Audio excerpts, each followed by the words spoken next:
விண்ணிலே விண்மீன்களையும் மண்ணிலே மனித கோடி ஜீவராசிகளையும் படைத்து அரசாட்சிகள் எல்லாம் என்னாட்சி என்று ஆட்சி புரிந்து கொண்டிருக்கக்கூடிய வல்லநாயன் அல்லாஹுக்கே எல்லா புகழும். அல்ஹம்துலில்லாஹ் சும்ம அல்ஹம்துலில்லாஹ். மக்களெல்லாம் இருள் சூழ்ந்திருந்த காலத்தில்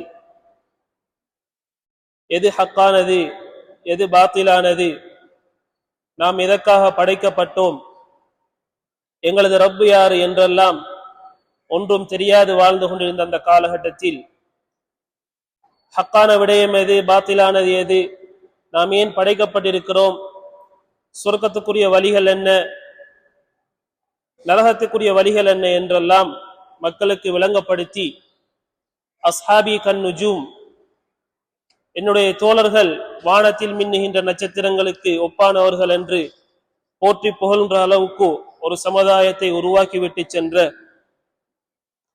முஹம்மதே முஸ்தபா அஹ்மதே முஜ்தபா தாஜுல் மதீனா ஃபாத்தமுன் நபியீன் சையீதுல் கவுனைன் எம் உயிரிலும் மேலான அன்பு நபி முஹம்மது ஸல்லல்லாஹு அலைஹி வஸல்லம் அவர்கள் மீதிலும் அன்னாரின் வாழ்க்கை வழிமுறைகளை அணுவும் தவறாது பின்பற்றி வாழ்ந்த உத்தம சஹாபாக்கள், தாபிஊங்கள், தபஉ தாபிஈன்கள், நல்லவர்கள் எம்மவர்கள் மறுமை நாள் வரைக்கும் வரக்கூடிய அனைத்து முஸ்லிமான ஆண்கள் பெண்கள் அனைவரும் மீதும் சலாத்தும் சலாமும் உண்டாவதாக என வேண்டிய பின்னால், புனிதமான இந்நாளில் புனிதமான ஒரு கடமையை நிறைவேற்றுவதற்காக வேண்டி இந்த இடத்தில் நவைத்துல் இஅ்திகாஃப் மா தும்து ஃபீ ஹாதல் மஸ்ஜித் இல்லாஹி தஆலா என்ற உயரிய நியத்தோடு அமர்ந்திருக்கக்கூடிய அல்லாஹ்வின் நல்லடியார்களே, எனது அன்புக்குரியவர்களே, சொல்லிலும் செயலிலும் எல்லா நிலைகளிலும் அல்லாஹ்வை அஞ்சி பயந்து வாழுமாறு முதலில் அடியேன் எனக்கும் அப்பால் உங்களுக்கும் தக்வாவை கொண்டு நல்ல உபதேசம் செய்து கொள்கின்றேன். இத்தகுல்லாஹ் ஹைசுமா குந்தும். அன்புக்குரிய இஸ்லாமிய சகோதரர்களே, அல்லாஹ்வின் நல்லடியார்களே, அல்லாஹு தஆலா குர்ஆனில் கூறுகின்றான், அல்லாஹு காலிகு குல்லி ஷை, உலகத்தில் படைக்கப்பட்ட எல்லா படைப்பினங்களுக்கும் சொந்தக்காரன் அல்லாஹ்தான். அல்லாஹ்தான் இந்த அனைத்து படைப்புகளையும் படைத்திருக்கிறான். மனிதர்களால் கண்களால் பார்க்க முடியுமான படைப்புகளாக இருக்கலாம், எத்தனையோ கோடான படைப்புகள், மனிதனுடைய கண்ணுக்கு தெரியாத எத்தனையோ படைப்புகள், இவ்வனைத்தையும் படைத்தவன் அல்லாஹ் ரப்புல் ஆலமீன் மாத்திரம்தான். இந்த படைப்பினங்கள் எல்லாம் சிறந்த படைப்பாகி அல்லாஹு தஆலா மனித படைப்புகளை மனிதனை அல்லாஹு தஆலா படைத்திருக்கிறான். செவ்வனே செம்மையாக கண்ணியப்படுத்தியும் இருக்கிறான். குர்ஆனிலும் அல்லாஹு தஆலா கூறிக்கொண்டிருக்கிறான், வலகத் கர்ரம்னா பனி ஆதம், ஆதமுடைய மக்களை நாங்கள் அழகாக்கி சங்கைப்படுத்தியும் இருக்கிறோம் என்பதாக அல்லாஹு தஆலா கூறுகிறான். அதே போன்று மனித படைப்புகளில் சிறந்த மனிதர்களாக அல்லாஹு தஆலா எங்களை ஆக்கியிருக்கிறான். நபி ஸல்லல்லாஹு அலைஹி வஸல்லம் அவர்கள் சொன்னார்கள், லா தகூம الساعة حتى يقال في الارض الله الله. எந்த அளவுக்கு பெருமதி வாய்ந்தவர்கள் என்றால், அல்லாஹ் என்ற வார்த்தை செல்லக்கூடிய ஒரு மனிதன் இந்த உலகத்தில் இருக்கும் வரைக்கும் ஒரு நாளும் அல்லாஹு தஆலா கியாமத்தினாலே உண்டாக்க மாட்டான் என்பதாக நபி ஸல்லல்லாஹு அலைஹி வஸல்லம் அவர்கள் சொன்னார்கள். அன்புக்குரிய இஸ்லாமிய சகோதரர்களே, அல்லாஹ்வின் நல்லடியார்களே, இவ்வாறு படைக்கப்பட்ட முஸ்லிம்களாக இருந்தாலும் முஸ்லிம் அல்லாதவர்களாக இருந்தாலும் அல்லாஹு தஆலா உலகத்தில் எல்லோருக்கும் பல அருட்கொடைகளையும் நியமத்துகளையும் அல்லாஹு தஆலா வழங்கிக் கொண்டே இருக்கிறான், வழங்கியும் இருக்கிறான். நாங்கள் பார்க்கிறோம், பிறந்ததிலிருந்து எங்களுடைய உடல் உறுப்புகளை நாங்கள் பார்த்துக் கொண்டோம் என்றால் எவ்வளவு அற்புதமான படைப்புகள், எந்தவித குறைகளும் இல்லாத உறுப்புகளை அல்லாஹு தஆலா எங்களுக்கு தந்திருக்கிறான். அதே போன்று நாங்கள் சந்தோஷமாக நிம்மதியாக இவ்வுலகில் வாழ்வதற்காக வேண்டி எங்களை சூழ உள்ள எல்லா விடயங்களையும் பார்க்கின்ற பொழுது எங்களுக்கு வசப்படுத்தி தந்ததாக எல்லாத்தையும் அல்லாஹு தஆலா எங்களுக்காக வேண்டியே படைத்திருக்கிறான். ஏன் எங்களுடைய ஊரை எடுத்துக்கொண்டோம் என்றா, எங்களுடைய இந்த பிரதேசத்தில் எந்த வளங்கள் குறைபாடாக இருக்கிறது.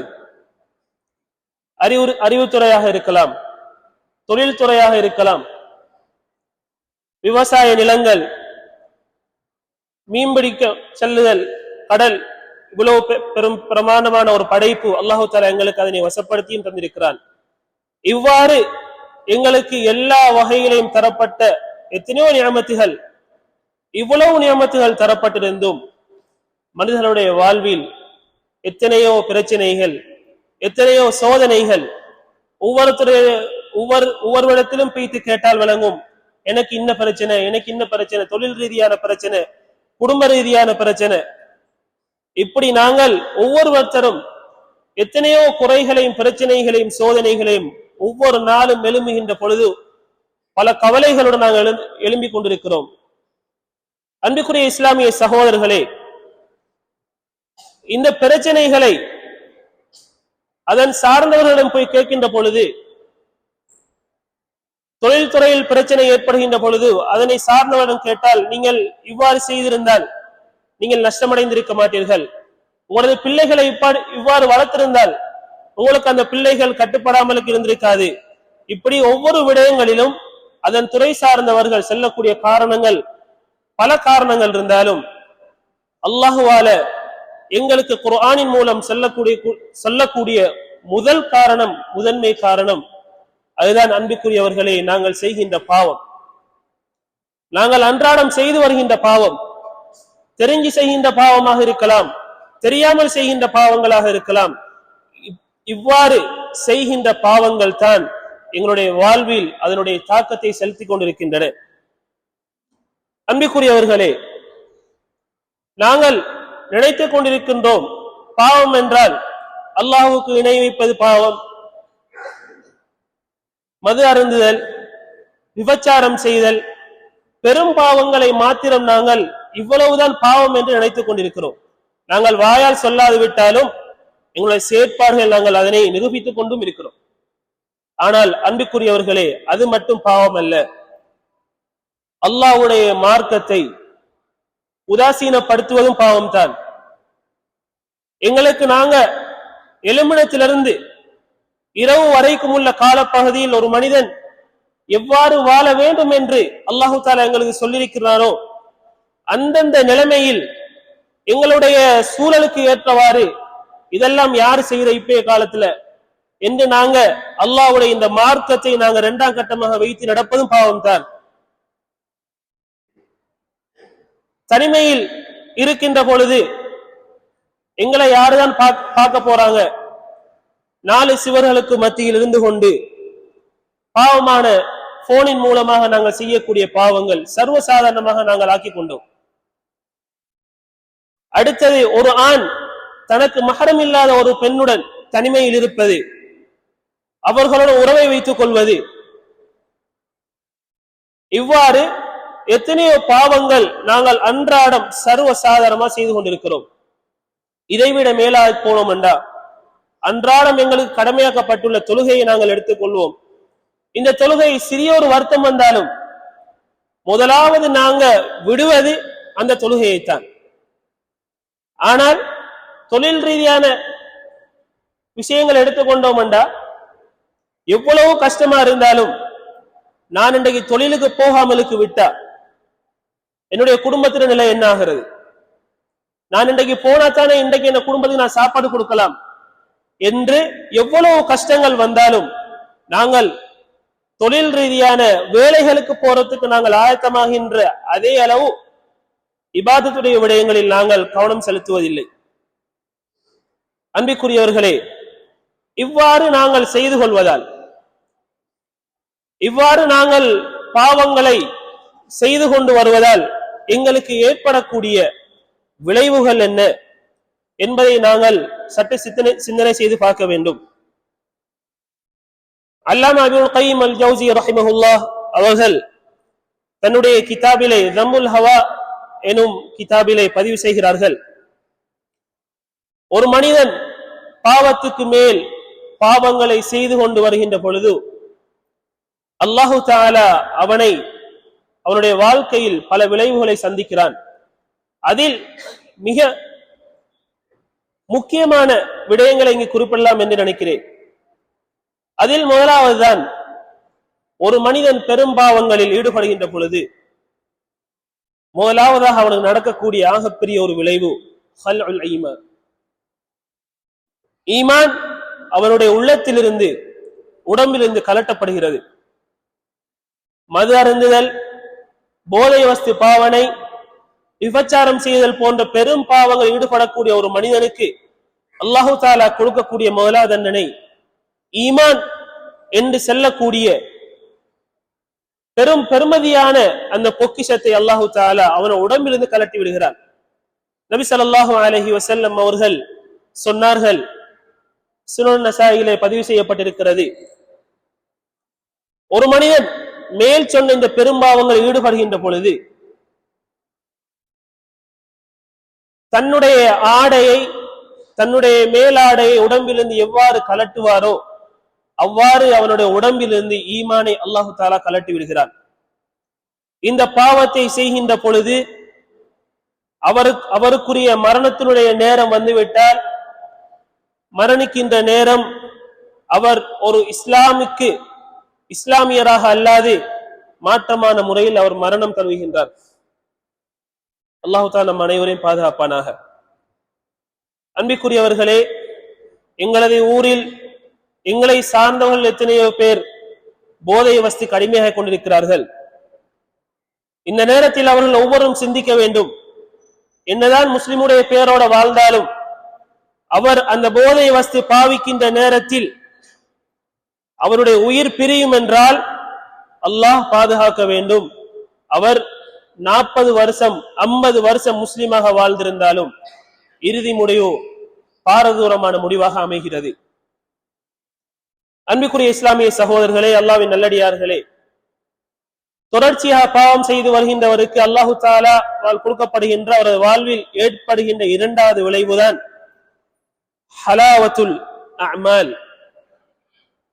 அமல் செய்கின்ற பொழுது ஏற்படுகின்ற அந்த சந்தோஷம், அதிலுள்ள அந்த ஆர்வம், இன்பத்தை அல்லாஹு தஆலா பறித்து விடுகின்றார்.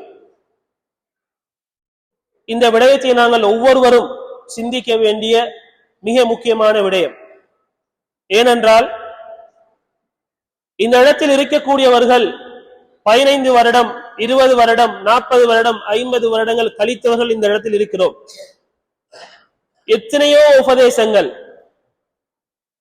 அதிலும் ரமலானுடைய காலம் வந்துவிட்டால் ஒவ்வொரு நாளும் எத்தனையோ உபதேசங்கள், எத்தனையோ அமல்களை பற்றிய சிறப்புகள் பற்றி சொல்லப்பட்டு எங்களுக்கு ஆர்வமூட்டப்படுகின்றது. ஒவ்வொரு அமலை பற்றி கேள்விப்படுகின்ற பொழுது எங்களுடைய உள்ளத்தில் குர்ஆனை நான் ஓத வேண்டும், விக்ர் செய்ய வேண்டும், இன்னொரு அமல்கள் செய்ய வேண்டும் என்ற எண்ணம் உடனே மனதில் ஏற்பட்டாலும் நாங்கள் ஒவ்வொருத்தரும் சிந்திக்க வேண்டும், என்னால் அந்த அமலை செய்ய முடிந்ததா? குர்ஆனுடைய சிறப்புகள் ரமலானுடைய மாதத்தில் கேட்கப்படுகின்ற பொழுது 30 நாளும் குர்ஆனுடைய பகுதியில் எத்தனை பக்கங்களை நான் ஓதியிருக்கிறேன்? அன்பிற்குரியவர்களே, குர்ஆனுடைய விடயத்தில் நாங்கள் இருக்கின்ற இந்த காலகட்டத்தில் மரணிக்கின்ற யாரும் அல்லாஹ்விடத்தில் நாங்கள் இருக்கின்ற காலத்தில் குர்ஆனை படிக்கக்கூடிய வசதி இல்லை, குர்ஆனை படித்தரக்கூடிய குர்ஆனுக்குரியவர்கள் ஆலிம்களத்தோடும் இருக்கல்ல என்று யாரும் குறை சொல்ல முடியாது. எங்களுடைய நாட்டை பொறுத்தவரையில், குறிப்பாக எங்களுடைய பிரதேசத்தை பொறுத்தவரையில் அதுக்கான ஒரு மதரசா, அதிலுள்ள எத்தனையோ உஸ்தாத்மார், ஆலிம்கள், ஹாஃபில்கள் எத்தனையோ பேரை நாங்கள் உருவாக்கி இருக்கிறோம். இதெல்லாம் எங்களுடைய ஊரில் மதரசாவுன் இருக்கிறது என்று பெருமைப்பட்டுக் கொள்ளக்கூடிய விடயம் அல்ல. அவர்களை கொண்டு எங்களது மறுமையுடைய வாழ்வை நாங்கள் சிறப்பாக்கிக் கொள்ள வேண்டும்.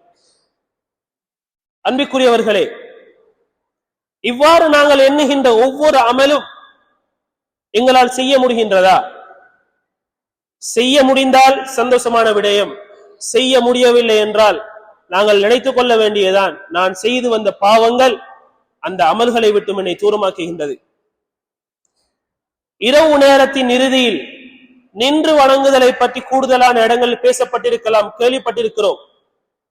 எத்தனை தடவை அந்த இரவு நேரத்தின் இறுதி பகுதியில் நான் எழுந்து அந்த தூக்கத்திலிருந்து எழுந்து தியாகம் செய்து என்னுடைய வீட்டில் உள்ளவர்களை எழுப்பி எத்தனை தடவை அல்லாஹ்விடத்தில் கையேந்தி எங்களுடைய குறைகளை சொல்லி மன்றாடி இருக்கிறோம்.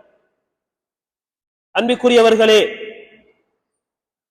இவ்வாறு எங்களுடைய வாழ்வில் இடம்பெறவில்லை என்றால் நாங்கள் ஒவ்வொருத்தரும் மனதில் நினைத்துக் கொள்ள வேண்டியதுதான், என்னுடைய வாழ்வில் ஒவ்வொரு நாளும் ஏதோ ஒரு பாவத்தை நான் செய்து கொண்டுதான் இருக்கிறேன்.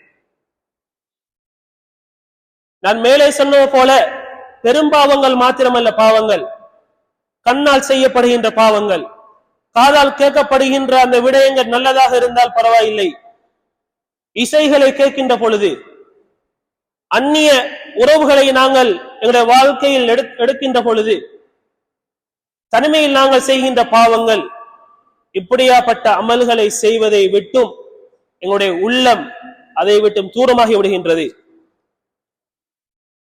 முஹம்மது இப்னு வாஸி' ரஹிமஹுல்லாஹ் அவர்கள் சொல்கிறார்கள், எவருடைய வாழ்வில் பாவங்கள் அதிகமாகி விடுகிறதோ அவருக்கு நடக்கின்ற முதலாவது விபரீதம் என்ன என்றால் யுமீத்துல் கல்ப், அவருடைய உள்ளம் மரணித்து விடுகின்றது.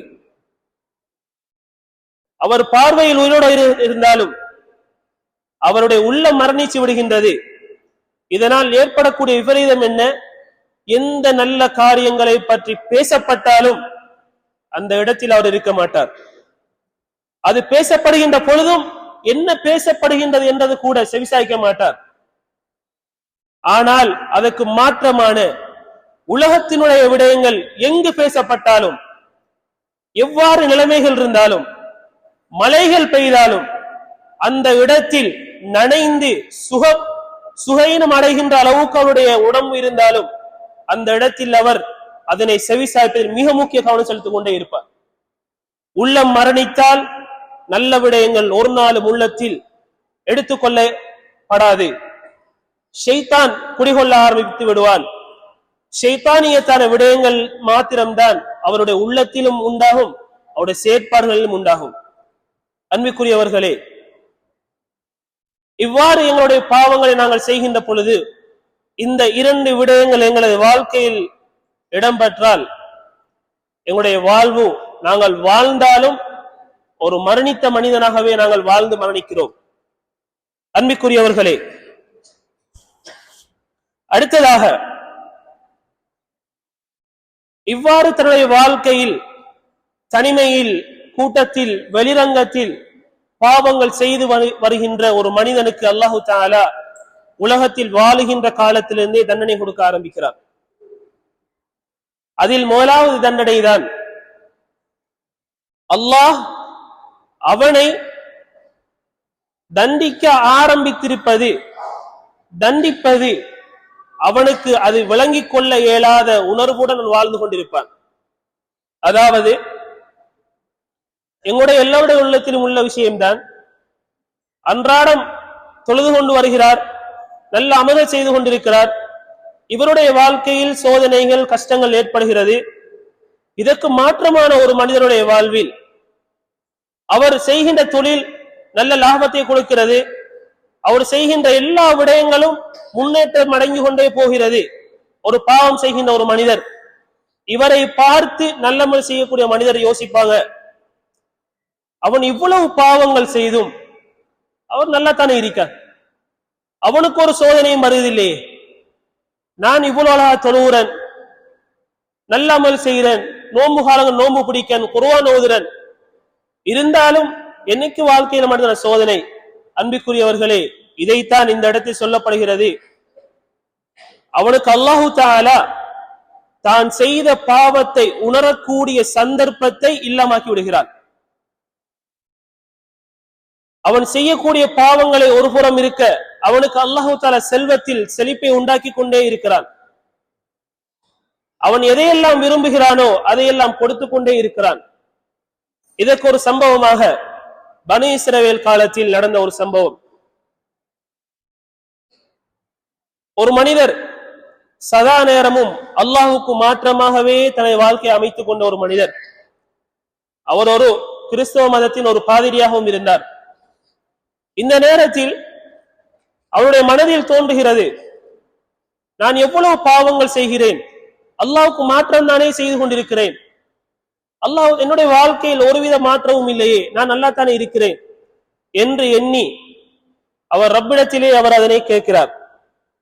யா ரப் கம் உஸீக வலன் துஆகிபனி, என்னுடைய இரட்சகனே, உனக்கு மாற்றமாக என்னுடைய வாழ்க்கையில் சதா நேரமும் நான் இருந்து கொண்டிருக்கிறேன், உனக்கு எதிராக உனக்கு நான் பாவம் செய்து கொண்டிருக்கிறேன், அப்படி இருந்தும் நீ என்ன இதுவரைக்கும் தண்டிக்கலையே என்று அவர் கேட்கிறார். அல்லாஹு தஆலா சொல்கிறான், கம் உஆகிபுக வல அன்த லா தத்ரி, நான் உன்னை நீ பாவம் செய்த காலம் தொட்டும் இதுவரைக்கும் உன்னை நான் தண்டித்துக் கொண்டேதான் இருக்கிறேன், உனக்கு தெரியாது. என்ன தண்டனை தெரியுமா? அலைஸ கத் ஹர்ரம்துக ஹலாவத் முனாஜாதி, நீ என்னை அடிக்கடி நேரில் என்னோடு தொடர்பு வைத்துக் கொண்டிருக்கக்கூடிய அந்த முனாஜாத் என்று சொல்லக்கூடிய அந்த நேருக்கு நேர் தொடர்பாக இருந்த அந்த விடயத்தை நான் ஒவ்வொரு நாளும் அதை விட்டும் நான் உன்னை கொஞ்சம் கொஞ்சமாக நான் தூரமாக்கி கொண்டிருக்கிறேன் அல்லவா, இதுதான் நான் உனக்கு செய்யக்கூடிய தண்டனை. அன்பிற்குரியவர்களே, எங்களது வாழ்வில் நாங்கள் செய்கின்ற பாவத்துக்கு உடனே ஏதோ ஒரு விபரீதம் ஏற்பட்டால் உடனே நாங்கள் விளங்கிக் கொள்ளலாம். ஆனால் எங்களுக்கு அதுக்குரிய சந்தர்ப்பத்தை தராது. நாங்கள் எங்களுக்கு அல்லாஹு தஆலா எல்லா வகையிலையும் எங்களுக்கு வசப்படுத்தி தந்து கொண்டே இருக்கிறான் என்றால் அல்லாஹு தஆலா கடைசி நேரத்தில் பிடிப்பதற்கு காத்து கொண்டிருக்கிறான் என்று அர்த்தம். அன்பிற்குரியவர்களே, இரண்டாவதாக அவருக்கு கொடுக்கப்படக்கூடிய தண்டனை என்னவென்றால், ஒரு பாவம் செய்ததன் பின்னால் அடுத்த பாவம் செய்யக்கூடிய சந்தர்ப்பத்தை அல்லாஹு தஆலா உருவாக்கி கொண்டே இருப்பான். பாவம் செய்தோம் என்ற உணர்வு வரும், அதை பத்தி உணர்றதுக்கு முன்னாலேயே அடுத்த பாவத்தை செய்ய ஆரம்பிச்சு விடுவார். நாங்கள் எல்லாம் கேள்விப்பட்ட சம்பவம் தான் ஹாரூத் மாரூத் அலைஹிஸ்ஸலாம். இவருடைய சம்பவம் நீண்ட சம்பவம். இவர்கள் செய்த முதலாவது பாவம் மது அருந்தியது மட்டும்தான். மது அருந்திய அந்த கட்டம் அடுத்த தட அவர்கள் செய்த பாவம் அந்த பெண்ணோடு விபச்சாரம் செய்தார்கள். அதோடு மாத்திரமில்ல, விபச்சாரம் செய்ததன் பின்னால் அங்கிருந்த குழந்தையும் கொலை செய்தார்கள். ஒரு பாவம் செய்கின்ற பொழுது அல்லாஹு தஆலா சந்தர்ப்பம் தந்தான் என்றால் அல்லாஹ் எங்களோடு நேசிக்கிறான் என்ற அர்த்தம். ஒரு பாவம் செய்து முடிந்த பின்னால் அடுத்த பாவம் நாங்கள் செய்கிறோம் என்றால் அல்லாஹு தஆலா எங்களை குடிக்க நினைக்கிறான் என்று அர்த்தம். அன்பிற்குரியவர்களே, அதே போன்றுதான் அடுத்த தண்டனை. அந்த பாவம் செய்யப்பட்டு அதற்கான தௌபாவை செய்யாது அவர் இருக்கும் காலமெல்லாம் அந்த பாவம் ஒரு நாளும் மறக்கடிக்கப்படாது, மறக்காது. அபூ தர்தா ரலியல்லாஹு அன்ஹு சொல்கிறார்கள், இஅலமு அன்னல் பிர்ர லா யுப்லா, நிச்சயமாக நலவான விடயங்கள் ஒரு நாளும் அழிந்து போகாது. அதே போன்று வல் இஸ்ம லா யன்ஸா, எப்பொழுதும் பாவம் என்பது மறக்கடிக்கப்படவும் மாட்டாது. உலமாக்கள் இந்த தலைப்பின் கீழ பதிவு செய்கிற ஒரு சம்பவத்தை, சாலிஹான ஒரு குடும்பம், கணவன் மனைவி இருவரும் வாழ்ந்து வருகிறார்கள். அப்பொழுது அந்த பெண் கர்ப்பம் தரிக்கிறாள். இருவரும் தங்களுக்குள்ளே பேசிக் கொள்கிறார்கள், எங்களுக்கு கிடைக்கக்கூடிய இந்த பிள்ளையை நாங்கள் நல்ல முறையில் சாலிஹான பிள்ளையாக, சமூகத்துக்கு ஒரு முன்மாதிரியான ஒரு பிள்ளையாக நாங்கள் வளர்க்க வேண்டும் என்று அவர்கள் எண்ணிக்கொள்கிறார்கள். பிள்ளையும் பிறக்கிறது. அவர்கள் வைத்த நீயத்தை போன்று பிள்ளை நல்ல முறையில் வளர்க்கிறார்கள், சாலிஹான பிள்ளையாக வளர்க்கிறார்கள். ஊர் மக்களும் நல்ல பிள்ளை என்று சொல்லக்கூடிய அளவுக்கு அந்த பிள்ளை வளர்ந்து வருகிறது. ஒரு கட்டத்தில் அந்த பிள்ளை கடைக்கு சென்று அங்கு இருந்த அத்திப்பழத்தை கண்டவுடன் அதை தின்ன வேண்டும் என்ற ஆசையுடன் அந்த அத்திப்பழத்தை எடுத்து தெரியாமல், அனுமதி இல்லாமல் எடுத்து விடுகின்றது. இந்த விடயம் அந்த பெற்றோர்களிடத்தில் சொல்லப்படுகின்றது. அந்த நேரத்தில் அந்த பெற்றோர்கள், நீ ஏன் இப்படி செஞ்சா என்று கேட்கல. அவங்க ரெண்டு பேரும் இருந்து திரும்ப யோசிக்க ஆரம்பிச்சாங்க. நாங்க இவ்வளவு நல்ல முறையில் நியத்து வச்சு நல்லா தானே வளர்த்தோம், சாலிஹான பிள்ளையா தானே வளர்த்தோம், ஏன் இந்த பிள்ளை அனுமதி இல்லாமல் எடுத்திருந்துச்சு என்று யோசிக்கின்ற பொழுது அந்த தாய்க்கு ஒரு விஷயம் ஞாபகம் வருகிறது. அதுக்கு முந்தைய ஒரு காலத்தில் அவர்களுக்கு ஒரு தோட்டம் இருந்தது. அந்த தோட்டத்துக்கு பக்கத்தில் இன்னும் ஒருத்தருடைய தோட்டம். அந்த தோட்டத்துக்கு அருகாமையில் ஒரு அத்திப்பழ மரம் இருந்தது, அத்தி மரம் ஒன்று இருந்தது. அந்த மரத்தினுடைய ஒரு கிளை இவர்களுடைய தோட்டத்தின் பக்கம் சாய்ந்திருக்கும். ஒவ்வொரு நாளும் அந்த கிளையில் இருந்து விழக்கூடிய அந்த காய்களை, பழங்களை அவர் வளமையாக எடுத்து போடுவது வழக்கம். ஒரு நாள் அவர் அவ்வாறு செய்கின்ற பொழுது, அத்தி பழத்தை எடுத்து போடுகின்ற பொழுது, அந்த பழமாக இருந்ததனால கசிந்து அதனுடைய ஒரு பகுதி கையில் பட்டுவிட்டது. அந்த அத்தி பழத்தை அவர் போட்டு விட்டார். இருந்தாலும் கையில் பட்ட அந்த பகுதியை, இதை ருசி எப்படி இருக்குங்கிறத பார்ப்போம் என்று வாயில் வச்சு பார்த்தது மட்டும்தான். அந்த செய்த அந்த பாவம் எங்களுக்கு அதனுடைய விபரீதம் அடையாமலுக்கு விட்டாலும் எங்களுடைய பிள்ளைகளுடைய வாழ்க்கையில தாக்கம் செலுத்தும். அன்பிற்குரியவர்களே, நான் செய்கின்ற பாவங்கள், ரகசியமா செய்யக்கூடிய பாவங்கள், நான் தானே செய்கிறேன், அது என்னோட போயிரும் தானே, என்னுடைய பிள்ளைகளுக்கோ என்னுடைய பரம்பரைகளுக்கோ அதனுடைய தாக்கம் ஒன்றும் வராது என்று ஒரு நாளும் நாங்கள் நினைத்து விடக்கூடாது. அந்த பாவத்தை தௌபா செய்து நாங்கள் மீளாமலுக்கு நாங்கள் மறைத்தது பின்னாலும் எங்களுடைய பிள்ளைகளிலோ எங்களுடைய பரம்பரையிலேயோ அல்லாஹு தஆலா அதனுடைய விபரீதத்தை காட்டுவான். அன்பிற்குரியவர்களே, அடுத்த தண்டனை தான் எங்களை சூழ உள்ள வாழ்ந்து கொண்டிருக்கின்ற இந்த மிருக ஜீவராசிகள், விஷஜந்துக்கள் எல்லாம் எங்களுக்கு சாபம் விட ஆரம்பிக்கிறது. யார் இவ்வாறு தொடர்ச்சியான பாவங்கள் செய்து வருகின்றாரோ அவருக்கு கிடைக்கக்கூடிய அடுத்த தண்டனை, எங்களை சூழ உள்ள வாழ்ந்திருக்கின்ற ஜீவராசிகள், விஷஜந்துக்கள் எல்லாம் எங்களுக்கு பதுவா, அந்த மனிதனுக்கு பதுவா செய்ய ஆரம்பிக்கிறது.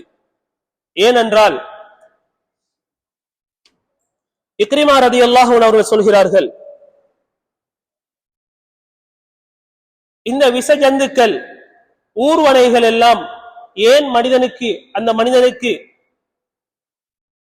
சாபமிட ஆரம்பிக்கிறது என்றால், எங்களுக்கு வர இருந்த அல்லாஹ்வுடைய அருள், அந்த மலை, அல்லாஹ்வுடைய அந்த அருள் எங்களுக்கு கிடைப்பதை விட்டும் இவர்கள் செய்கின்ற குழப்பத்தால், இவர்கள் செய்கின்ற பாவத்தின் காரணமாகத்தானே எங்களுக்கு இல்லாமல் போகின்றது. எனவே அவைகள் பாவங்கள் செய்கின்ற ஒவ்வொருத்தருக்கும் அதை சாபம் விட்டுக் கொண்டே இருக்கிறது. அன்பிற்குரியவர்களே, இது மாத்திரமல்ல, பாவம் செய்யக்கூடிய அந்த மனிதனுடைய வாழ்க்கையில் இருந்து 5 வகையான பரக்கத்துகளை அல்லாஹு தஆலா இல்லாமலாக்கி விடுகிறான். முதலாவது பரக்கத், பரக்கத்துல் உமர், வாழ்நாளினுடைய, அவருடைய வாழ்க்கையினுடைய பரக்கத்தை அல்லாஹு தஆலா இல்லாமலாக்கி விடுகிறான். ஒருத்தர் 60-70 வருடம் வாழணும் என்று இருந்தால் அவர் பாவிக்கின்ற அந்த போதை வஸ்து பெரும் பாவங்களின் மூலமாக அவராகவே தன்னுடைய வாழ்க்கையினுடைய காலத்தை சுருக்கிக் கொள்கிறார். 60 வயதில் மரணிக்கக்கூடிய மனிதர் 40 வயதில் மரணிக்கக்கூடிய அளவுக்கு மாறிவிடுகிறார். இரண்டாவது பரக்கத், பரக்கத்துர் ரிஸ்க், வாழ்வாதாரத்தினுடைய பரக்கத்தை அல்லாஹு தஆலா பாவம் செய்யக்கூடிய மனிதனுடைய வாழ்க்கையில் இல்லாமலாக்கி விடுகிறான். வாழ்வாதாரம் என்றால், நாங்கள் எவ்வளவுதான் உழைத்தாலும், எவ்வளவு சம்பாதித்தாலும் எனக்கு நிம்மதி இல்லையே, பரக்கத்தில்லாமல் இருக்குதே, நாங்கள் யார் யாரெல்லாம் இந்த வார்த்தையை நாங்கள் பேசிக்கொள்கிறோமோ அந்த ஒவ்வொருவரும் மனதில் நினைத்துக் கொள்ள வேண்டியதுதான், நான் ஏதும் பாவம் செய்து கொண்டிருக்கிறேன், இந்த பாவத்தின் மூலமாகத்தான் எனக்கு கிடைக்க வேண்டிய பரக்கத், வாழ்வாதாரத்தின பரக்கத் இல்லாமலுக்கு போகின்றது என்று நாங்கள் அந்த பாவம் செய்யக்கூடிய ஒவ்வொருத்தரும் நினைத்துக் கொள்ள வேண்டும். அடுத்ததாக உள்ள விடயம்தான் பரக்கத்துல் இல்ம், அதாவது குர்ஆன் சுன்னாவினுடைய அந்த இல்ம் அவருடைய வாழ்க்கையிலிருந்து எடுபட்டுவிடும். குர்ஆனுடைய விடயத்தில் எத்தனையோ விடயங்களை அவர் மரணம் செய்திருப்பார். அந்த குர்ஆனுடைய வசனங்கள் மறக்கடிக்கப்பட்டு கொண்டே இருக்கும். எத்தனையோ ஹதீஸ்களை கேட்டிருப்பார். அந்த ஹதீஸ்களுடைய விளக்கங்கள் அவருடைய உள்ளத்திலிருந்து கழட்டப்பட்டு கொண்டே இருக்கும். அவர் உலகத்தின் பக்கம் திரும்பிக் கொண்டே, உலகத்தின் பக்கமே அவருடைய வாழ்க்கை முழுவதுமா செலவழித்து உலகத்தின் பக்கமே அவர் முன்னோக்கி செல்வாரே ஒழிய, குர்ஆன் சுன்னாவினுடைய அறிவு அல்லாஹு தஆலா அவரிடம் இருந்து கலட்டி விடுகிறான். அடுத்ததாக 4வது பரக்கத்தான் பரக்கத்துல் அமல், அமல் செய்கின்ற பாக்கியங்கள், அமல் செய்யக்கூடிய சந்தர்ப்பங்கள், அது ரமதானுடைய மாதத்தை அடைந்தாலும் கூட இவர் பாவம் செய்கின்ற காரணத்தினால் ரமதானில் கூட 5 வக்து தொழுகையை கூட நேர காலத்தோடு இமாம் ஜமாத்தோடு தொழக்கூடிய சந்தர்ப்பம் கூட அவருக்கு கிடைக்காது. அன்பிற்குரியவர்களே, அதே போன்றுதான் 5வது பரக்கத்து தாஅ. இதுதான் நாங்க எல்லோரும் மிக முக்கியமாக யோசிக்க வேண்டிய விடயம். வழிபடக்கூடிய அந்த தன்மை அல்லாஹு தஆலா இல்லாமல் ஆக்கி விடுகிறார். வீட்டில் இல்ல எங்களுடைய பிள்ளைகள் எங்களுக்கு வழிபடுது இல்லையா? ஒரு முதலாளிக்கு, ஒரு தொழிலாளிகள் முதலாளியை கட்டுப்படுறாங்க இல்லையா? ஊர் சேர்ந்தவர்கள் ஊர் தலைவனுக்கு கட்டுப்படுகின்றார்கள் இல்லையா? ஒவ்வொருத்தரும் யோசிக்க வேண்டும், நான் ஏதோ ஒரு பாவம் செய்து கொண்டிருக்கிறோம். எங்களுடைய ஊரில் உள்ள நாங்கள் ஏதோ பாவம் செய்வது மூலமாகத்தான் எங்களுக்கு மத்தியில் ஒரு வழிபடக்கூடிய இந்த தன்மை, எங்களுக்குள்ளே ஒரு ஒற்றுமை இல்லாமல் போய்கொண்டிருக்கிறது என்பதை நாங்கள் பாவம் செய்கின்றதை வைத்து நாங்கள் முடிவெடுத்துக் கொள்ளலாம். அன்புக்குரிய இஸ்லாமிய சகோதரர்களே, இவ்வாறு எங்களுடைய வாழ்க்கையில் நாங்கள் பாவம் செய்கின்ற பொழுதுதான் நபி ஸல்லல்லாஹு அலைஹி வஸல்லம் அவர்கள் சொன்னார்கள், உலகத்தில் ஏற்படக்கூடிய திடீர் அனர்த்தங்களாக இருக்கலாம் மற்றும் ஏனைய சோதனைகளாக இருக்கலாம். நாங்கள் கேள்விப்படுகிறோம், எத்தனையோ நாடுகளில் மக்கள் அநியாயமாக கொலை செய்யப்படுகிறார்கள்.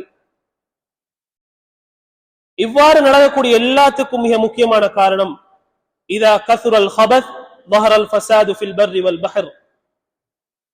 கரையிலும் தரையிலும், கடலிலும் தரையிலும் ஏற்படக்கூடிய ஃபித்னாக்களுக்கு காரணம் பாவங்கள் அதிகரிப்பது. எப்பொழுது பாவங்கள் அதிகரிக்குமோ அந்த இடங்களில் எல்லாம் அல்லாஹ்வுடைய தண்டனைகள் இறங்குவதற்கு காரணமாக அமைந்துவிடும். அன்பிற்குரியவர்களே, எங்களுடைய வாழ்க்கையை நாங்கள் ஒவ்வொருத்தரும் ஒவ்வொரு நாளையும் கழிக்கின்ற பொழுது, இரவு நேரத்தில் எங்களுடைய இடத்தில் எங்களுடைய வீட்டுக்கு போய் இருந்து ஒவ்வொரு நாள் இன்றைக்கு நான் என்ன தொழில் செஞ்சேன், எவ்வளவு வருமானம் வந்திருக்கிறது, எல்லா விடயத்திலும் இரவு நேரத்தில் கணக்கு பார்க்கிறோம். ஆனால் கணக்கு பார்க்க வேண்டிய மிக முக்கியமான விடயத்தை யாருமே யோசிப்பது கிடையாது. உமர் ரலியல்லாஹு அன்ஹு அவருடைய காலத்தில் அவர்களுக்கு இருந்த மிக பெருமதிவாத மிக முக்கியமான பண்புகள் ஒன்றுதான், ஒவ்வொரு நாளும் உமர் ரலியல்லாஹு அன்ஹு அவர்கள் படுக்கை அறைக்கு வந்து, நான் இன்றைக்கு என்னென்ன செய்தேன், என்ன நலவு செய்திருக்கிறேன், என்ன பாவம் செய்திருக்கிறேன். நலவு செய்தால் அல்லாஹ்வுக்கு நன்றி செலுத்துவார்கள், கெடுதி செய்தால் தனக்குத்தானே சாட்டையால் அடிகொடுத்துக் கொள்வார்கள். இவ்வாறு எத்தனை பேர் நாங்கள் செய்கிறோம்? அன்புக்குரிய நபி ஸல்லல்லாஹு அலைஹி வஸல்லம் அவர்கள் சொன்னார்கள், மன் அஸ்னப தன்பன் அவ் ஹதீஅத்தன், யார் ஒரு பாவம் செய்து, ஏதோ ஒரு தவறு செய்து அதோடு மாத்திரம் நின்று விடாமல், சும்ம நதிம, நான் இப்படி பாவம் ஒன்று செய்து விட்டேனே, நான் இவ்வாறு மோசடி செய்து விட்டேனே, வியாபாரத்தில் நான் பொய் சொல்லி வியாபாரம் செய்து விட்டேனே, இவ்வாறு நான் வேற அந்நிய விஷயங்கள்ல நான் என்னுடைய பாவங்களை செய்து விட்டேனே என்று எண்ணி யார் அதை உணர்ந்து கொள்கிறாரோ, நான் பாவம் செய்து விட்டேன், நான் இவ்வளவு செஞ்சு விட்டேனே, இனி நான் செய்ய மாட்டேன் என்று யார் அதனுடைய உணர்வை ஏற்படுத்திக் கொள்கிறாரோ, ஃபஹுவ கஃபாரத்துஹு, நபி ஸல்லல்லாஹு அலைஹி வஸல்லம் அவர்கள் சொன்னார்கள், அதுவே அவருக்கு குற்றப்பரிகாரமாக மாறிவிடுகிறது. இன்னொரு ஹதீஸில் நபி ஸல்லல்லாஹு அலைஹி வஸல்லம் அவர்கள் சொன்னார்கள், மன் தாப கப்ல மௌதிஹி பிஆமின், யார் உலகத்தில் வாழ்கின்ற காலத்தில் 40-50 வருடங்கள் வாழ்கிறார் என்று வைத்துக் கொள்வோம், தன்னுடைய 49வது வருடத்தில் தான் இதுவரைக்கும் செய்த பாவங்களை எண்ணி யார் அல்லாஹ்விடத்தில் தௌபா செய்கிறாரோ, அல்லாஹு தஆலா இரக்கமுள்ளவன், அருளாளன், உடனே அவருடைய தௌபாவை ஏற்றுக்கொள்கிறான். அது மட்டுமல்ல, அவர் மரணிப்பதற்கு 1 மாதம் தான் இருந்தாலும், அந்த நேரத்தில் தௌபா செய்தாலும், ஒரு வாரம் தான் இருக்கிறது, ஒரு நாள் தான் இருக்கிறது, ஒரு மணித்தியாலம் தான் இருக்கிறது. நபி ஸல்லல்லாஹு அலைஹி வஸல்லம் கடைசியாக சொன்னார்கள், ஹத்தா கால பிஃபுவாகின், உதாரணமாக சொன்னார்கள், ஒட்டகத்தில் ஒரு தடவை பால் கறந்து அடுத்த தடவை பால் கறப்பதற்கு இடைப்பட்ட நேரத்தில் இருக்கிறது அவருடைய மௌத் வருவதற்கு. அந்த நேரத்தில் அவர் தன்னுடைய பாவத்தை உணர்ந்து அல்லாஹ்விடத்தை தௌபா செய்தால் அல்லாஹு தஆலா உடனே ஏற்றுக்கொள்கிறான். அன்புக்குரியவர்களே, நாங்களும் எங்களுடைய வாழ்வில் நாங்கள் கொஞ்சம் சிந்திச்சு பார்க்கிறோம், என்னுடைய வாழ்வில் வீட்டிலே கஷ்டம் வருகிறதா, குடும்பத்தில் பிரச்சனை வருகிறதா, தொழிலில் பிரச்சனை ஏற்படுகிறதா, அவர் காரணம், இவர் இப்படி மோசடி செஞ்சிட்டாரே, ஏமாத்திட்டாரே என்று நாங்கள் அவர்களை காரணம் சொல்லாமல் நாங்கள் ஒவ்வொருத்தரும் எங்களை நாங்களே சிந்தித்துக் கொள்வோம். நான் என்ன பாவம் செய்தேன், என்ன தவறு செஞ்சேன், அதனை நாங்கள் திருத்திக் கொண்டோம் என்றால் அல்லாஹு தாலா எங்களுடைய வாழ்க்கையில் அல்லாஹு தாலா பல மாற்றங்களை, பல முன்னேற்றங்களை, சந்தோஷமான காரியங்களை அல்லாஹு தாலா எங்களுடைய வாழ்க்கையில் தந்து கொண்டே இருப்பான். எனவே இன்றைய ஹுத்பாவின் சாராம்சமாக, எங்களுடைய வாழ்க்கையில் அல்லாஹு தாலா பல நிஅமத்துகள் எங்களுக்கு தந்திருந்தும் எங்களுக்கு நடக்கின்ற சோதனைகள், பிரச்சனைகள் மிக முக்கியமான காரணம் நாங்கள் செய்கின்ற பாவங்கள் தான். அதுதான் முதன்மையான காரணம். யார் என்ன காரணங்களை சொன்னாலும் நாங்கள் செய்கின்ற பாவங்கள் தான் எங்களுக்கு நடக்கக்கூடிய பிரச்சனைகள் மிக முக்கியமான காரணம்.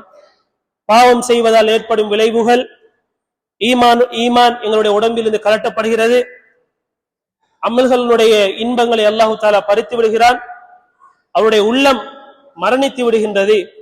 அதே போன்றுதான் பாவங்களை தொடர்ச்சியா செய்து வருபவர்களுக்கு அல்லாஹு தாலா கொடுக்கக்கூடிய தண்டனைகள், முதலாவது அல்லாஹ் அவரை தண்டிக்கிறான் என்ற விடயத்தை கூட அவருக்கு உணரக்கூட சந்தர்ப்பம் அல்லாஹு தாலா இல்லாமல் காக்குவான். இரண்டாவது, ஒரு பாவத்துக்கு பின்னால் அடுத்த பாவத்தை அல்லாஹு தாலா செய்யக்கூடிய சந்தர்ப்பங்களை ஏற்படுத்தி கொண்டே இருப்பான். அந்த பாவம், ஒரு பாவம் செய்து அதை தௌபா செய்து மீளவில்லை என்றால் அந்த பாவத்திற்காக அவருக்கோ அல்லது அவருடைய குடும்பத்திற்கோ அல்லது அவருடைய பரம்பரைக்கோ அல்லாஹு தாலா அந்த பாவத்தின் மூலமா தாக்கத்தை செலுத்த வைப்பான். அனைத்து விதமான மிருகங்களின் சாபமும் அவருக்கு உண்டாகும். அதே போன்றுதான் பாவம் செய்வதால் ஒருவர் இழக்கின்ற 5 வகையான பரக்கத்துகள், வாழ்நாளினுடைய பரக்கத், வாழ்வாதாரத்தினுடைய பரக்கத், இல்முடைய பரக்கத், அமல் செய்யக்கூடிய சந்தர்ப்பங்களுடைய பரக்கத் இல்லாமலாகிவிடும். வழிபடக்கூடிய சந்தர்ப்பங்கள் அல்லாஹு தஆலா இல்லாமலாக்கி விடுவான். எனவே பேசப்பட்ட விடயங்களில் எங்களுடைய வாழ்க்கையில் நாங்கள் எங்களுடைய பாவங்களை சிந்தித்து அதற்காக அல்லாஹ்விடத்தில் பாவ முயற்சி பெற்று நல்லடியார்கள் கூடத்தில் அல்லாஹு தஆலா அனைவரையும் ஆக்கியல்வானாக.